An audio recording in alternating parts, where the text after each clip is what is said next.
I need everybody to listen to this and let me know y'all thoughts. I'm talking to the women and the men. It is so much harder to love a real one than it is to be in relationship with a fraud. Say that again for the people in the back. It is in the back. so much harder to be in relationship with a real one than it is to be with a fraud. It's just hard because someone who holds you accountable to who you say you want to be, someone who recognizes your potential but meets you where you are, someone who wants your vulnerability. Like, I want to know how you think. I want to know why you made the choices you made.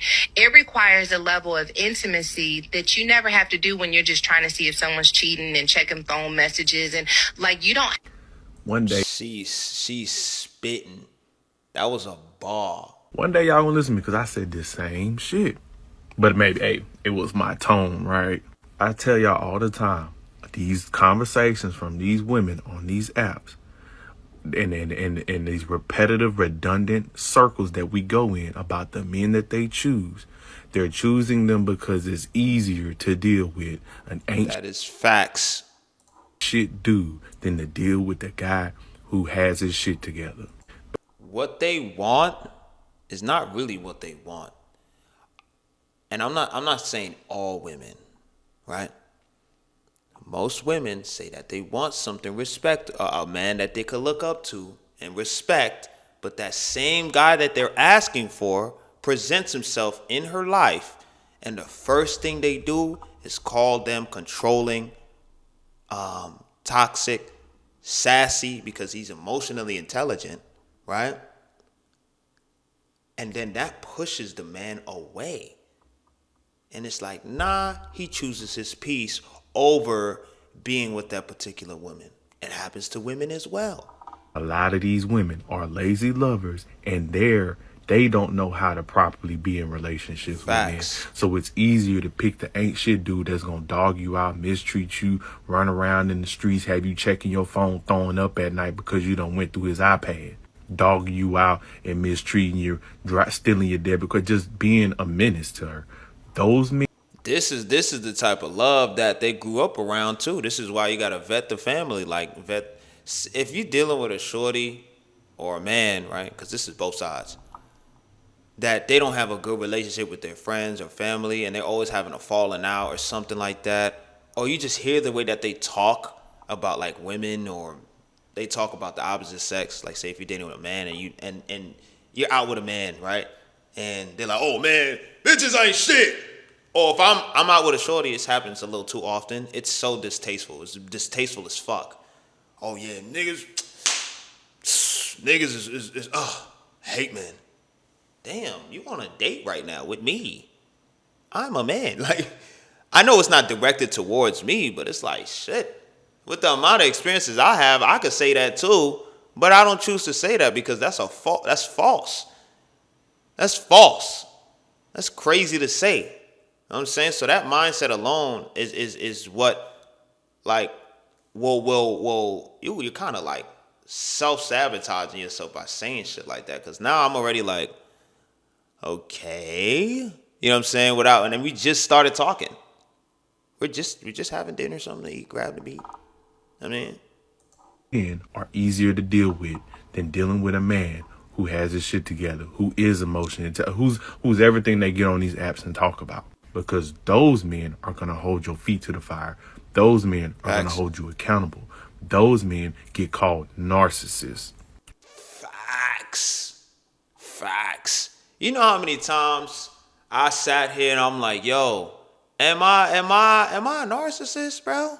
I really sat here and I'm like, yo, am I this way because I've dealt with a certain situation like a certain way? Like, I had standards and I told them once, twice, 3 times, hey, don't do that, right? I have story times on this channel where people was like, bro, I would have gotten out of that situation way before I even got to that point, right? It's just, I have this problem where I see the good in people to a fault, right? It's like somebody could slap the shit out of me, right? And I'll still be like, I don't know why you just did that, but I'm hoping that you don't do that again. Mind you, they gonna slap me a second time. It's almost guaranteed, right? And I'll stick around and find out if that slap is gonna turn into a fist. You know what I'm saying? Now I've gotten to the point, right? Because that situation, I never got slapped in the face, but that was just an example. But that whole car situation, I'll link that story time towards the end of the video. I don't operate like that anymore. I'm like, that happened once, I'm good. The minute I feel like disrespected, I bring it up. I'm like, hey, I noticed that you did this, that, and the third. Let's talk about it. Right? If I see that they're getting defensive or they're like, oh, I didn't disrespect you. If I wanted to disrespect you, I would have said this, that, and the third, basically like gaslighting or switching up or deeming what I deem disrespectful to not be disrespectful to them because they're not disrespecting me in their way. It's just like, yeah, I'm good. You're not seeing where I'm coming from. You're not understanding my POV, right? When in reality, she just don't want to listen. Because when you with the man that ain't shit in these relationships, do whatever you want, and you checking his phone and you worrying about him cheating, it takes the mirror away from them. They never work on themselves. They never, because they're always the good one in the relationship.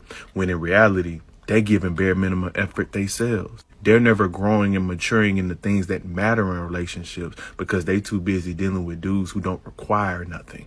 At best, they just want some butt.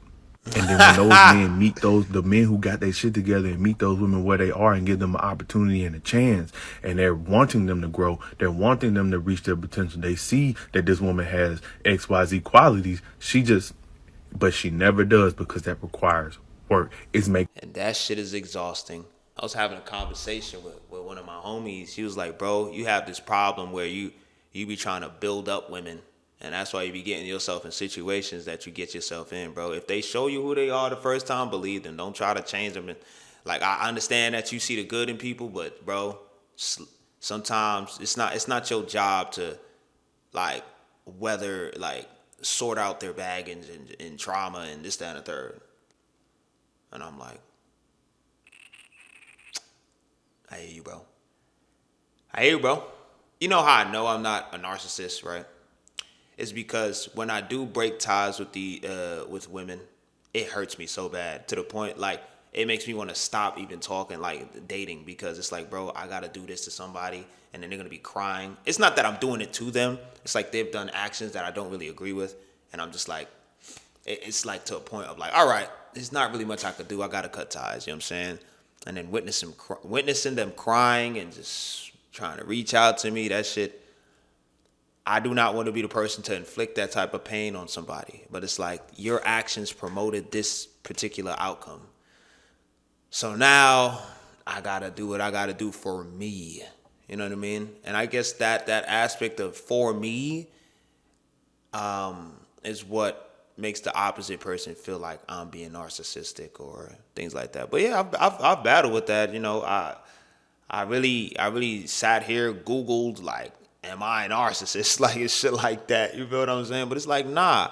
I feel like I'm not simply because I care. I care way too much about other people. You know what I'm saying? A lot of women will self-sabotage them situations and then turn around. And when people ask them, well, he was a good guy and he was this and this and that. What happened? Oh, he was a narcissist. He was controlling. He was this. He was that. No. Didn't I say that? He held her accountable. Yep. He made her responsible for her actions and decisions. He was trying to pull out of her what she didn't even know. And it was uncomfortable. She didn't like it. It was too much work.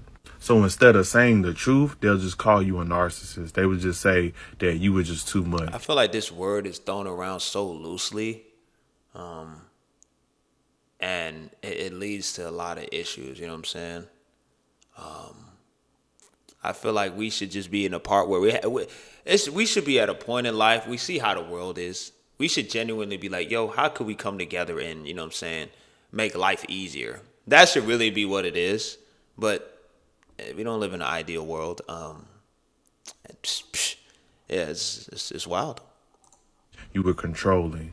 And they'll just go back to dealing with the ain't shit nigga with potential because it's comfortable. It's what they know. They thrive in chaos.